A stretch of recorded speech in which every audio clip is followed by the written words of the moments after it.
আজকে আমি বানাবো সুন্দর একটা নিরামিষি আলুর দম। যার জন্য আমি এই আলুগুলোকে যে এরকম বড় বড় করে কেটে নিয়েছি, নিয়ে একটা কড়াইয়ে জল দিয়ে আর একটু ভাপি নেব। এটাকে আমি ঢাকা দিয়ে সেদ্ধ হতে দেবো।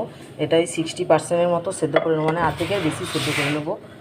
এবার কিছু মশলা আমি সিলে বেটে নিয়ে আসবো। এখানে আমি নিয়েছি মগজদানা, কাজু বাদাম আর পোস্ত। এগুলোকে আমি ভালো করে সিলে বেটে নিয়ে আসবো। আর এখানে দেখুন আলুটাতে প্রায় ফুট ধরে গেছে, তাহলে আলুটা সেদ্ধ হোক। আলুটা আমার দেখুন সেদ্ধ হয়ে গেছে। এবার আলুটাকে আমি নাবিয়ে নেব। আলুগুলোকে আমি যে ঝাড়াই করে ঝাড়াতে দিয়ে দিয়েছি, আর এখানে গ্যাসের মধ্যে আবার কড়াটাকে বসিয়ে দিয়েছি। এবার এই কড়াইয়ের মধ্যে আমি তেল দিয়ে দিলাম। তেলটাকে একটু ভালো করে গরম হতে দেব। দেখুন বন্ধুরা, তেলটা গরম হয়ে গেছে। এবার তেলের মধ্যে আমি সেদ্ধ করে রাখা আলুটা দিয়ে ভেজে নেব।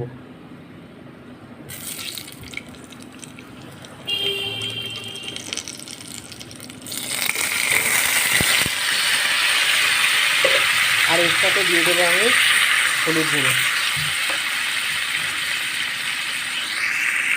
আলুটা ভাজা হয়ে গেছে, এবার আলুটাকে আমি নাবিয়ে নেব। যেহেতু আলুটা আমার সেদ্ধ করা ছিল, ওই জন্য খুব বেশি ভাজার দরকার নেই। এরকম করে অল্প হালকা ভাজলেই হয়ে যাবে।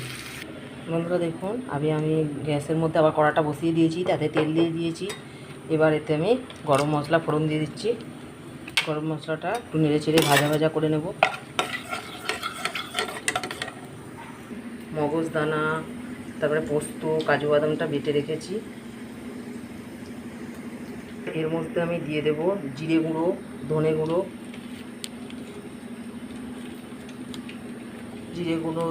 হলুদ গুঁড়ো, লঙ্কা গুঁড়ো, আর দিয়ে দেবো সামান্য নুন। মানে এখন সামান্য নুন দেবো, দিয়ে ভালো করে পেস্ট বানিয়ে নেব। মশলাটা গরম হয়ে গেছে দেখুন। এবার আমি এর মধ্যে দিয়ে দিচ্ছি টমেটো আর কাঁচা লঙ্কা।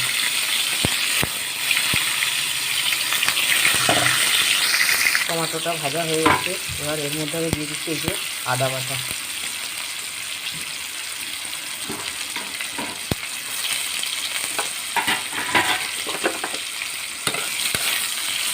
আদা বাটাটা দিয়ে একটু নাড়াচাড়া করে নেব। এরপরে আমি এর মধ্যে দিয়ে দেবো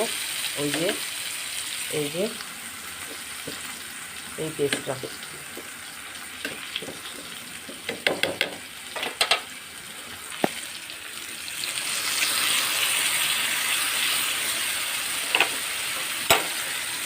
এটাকে ভালো করে লো ফ্লেমে কষিয়ে নেব।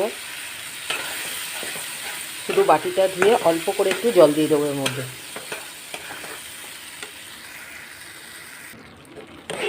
ভালো করে 4-5 মিনিট আমি মশলাটাকে কষিয়ে নেব।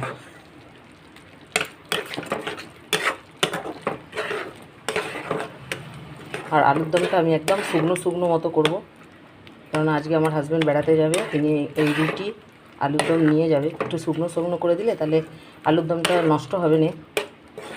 আর প্রচুর তখন গরম।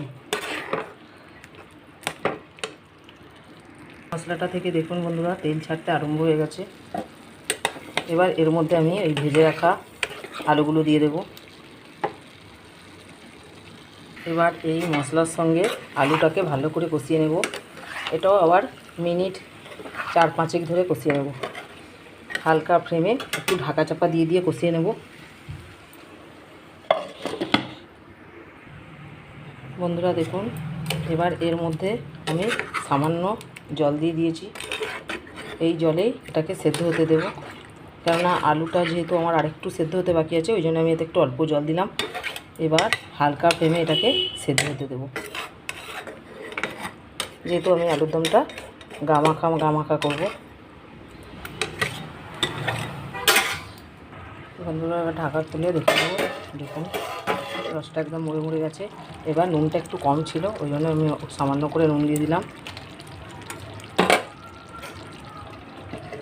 আর একটু সেদ্ধ হবে, এই মিনিট 2-3 সেদ্ধ করে নেব। দেখুন বন্ধুরা, আলুর দমটা একদম কমপ্লিট হয়ে গেছে। এবার আমি একটা পাত্রে সাজিয়ে আপনাদের দেখাচ্ছি।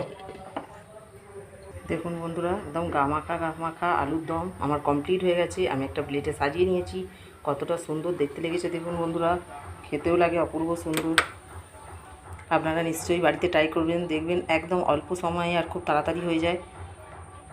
আর বন্ধুরা একটা কথা বলা হয়নি যে আমি এতে সামান্য করে নামানোর আগে গরম মশলা দিয়েছিলাম। তা আমার রেসিপি যদি আপনাদের ভালো লাগে তাহলে আমাকে লাইক, শেয়ার, সাবস্ক্রাইব করবেন। অবশ্যই কমেন্ট করে আমার পাশে থাকবেন। আপনারা সুস্থ থাকুন, ভালো থাকুন।